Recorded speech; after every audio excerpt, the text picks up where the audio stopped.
Hello మాస్టారు, ఏవండే madam గారు. ఈరోజు మనందరికీ ఎంతో ఇష్టమైన ఆంధ్ర స్పెషల్ చేపల పులుసు ఎలా తయారు చేద్దామో చూద్దామండి. సరే, ముందుగా మనం తాజా చేప ముక్కలను శుభ్రంగా కడిగి పక్కకు పెట్టుకోవాలి. దాని తర్వాత ఆ చేప ముక్కల్లో మనం అల్లం వెల్లుల్లి పేస్ట్, పసుపు, ఉప్పు, కారం ఇవన్నీ వేసి మ్యారినేట్ చేసుకోవాలి. మనకి ఉప్పు, కారం, అల్లం వెల్లుల్లి పేస్ట్ అనేది కొంచెం ఎక్కువగానే పడుతుందండి. ఎందుకంటే ఇది సీ ఫుడ్ కదా, ఫిష్ కదా. సో మనకి నీసు వాసన అనేది రాకుండా ఉండడానికి మనం ఎక్కువ అల్లం వెల్లుల్లి పేస్ట్, ఎక్కువ కారం అనేది వేస్తామన్నమాట. అలా వేస్తేనే మనకి చేప ముక్కకు కూడా బాగా కారం, అల్లం వెల్లుల్లి పేస్ట్, ఉప్పు ఇవన్నీ కూడా బాగా పడతాయి. మనం కల్లుప్పు అనేది వాడతాం. కల్లుప్పు అనేది చాలా టేస్టీగా ఉంటుంది.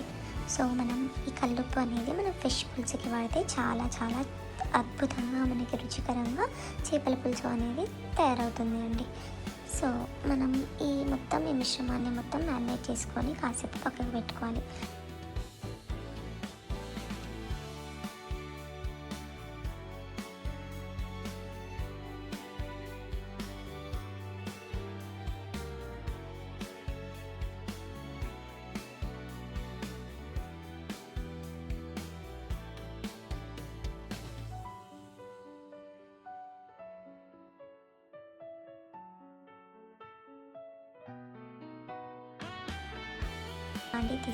ఒక బాండీ తీసుకొని అందులో కొంచెం ఆయిల్ వేసుకోవాలి.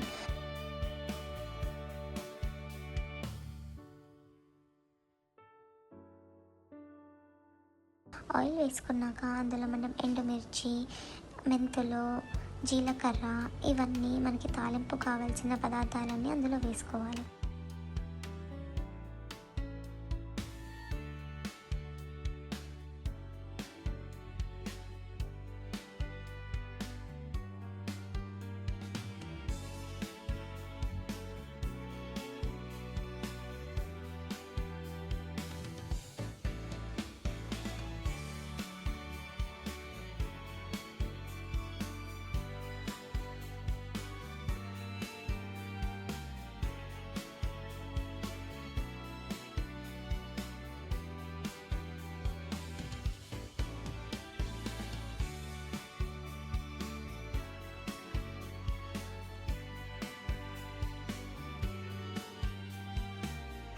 అందులో వేసుకున్నాక ముందుగా మనం మ్యారినేట్ చేసుకున్న చేప ముక్కలను తీసుకొని నెమ్మదిగా ఒక్కొక్కటి వేస్తూ ఉండాలి.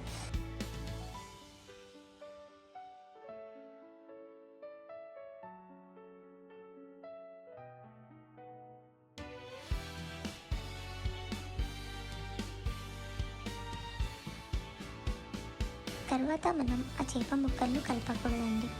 ఎందుకంటే ఇలా కలుపుతుంటే అవి చితికిపోతూ ఉంటాయి అన్నమాట. సో అవి మెల్లగా మనం అది కాసేపు ఉడకనించేంత వరకు ఉంచాలి లో ఫ్లేమ్లో. తర్వాత మనం ముందుగానే నానబెట్టుకున్న చింతపండుని కొంచెం వాటర్ పోసి దాంట్లో నుంచి గుజ్జు తీయాలి. మనం ఆ చింతపండుని ముందుగానే నానబెట్టుకొని ఉంచాలి.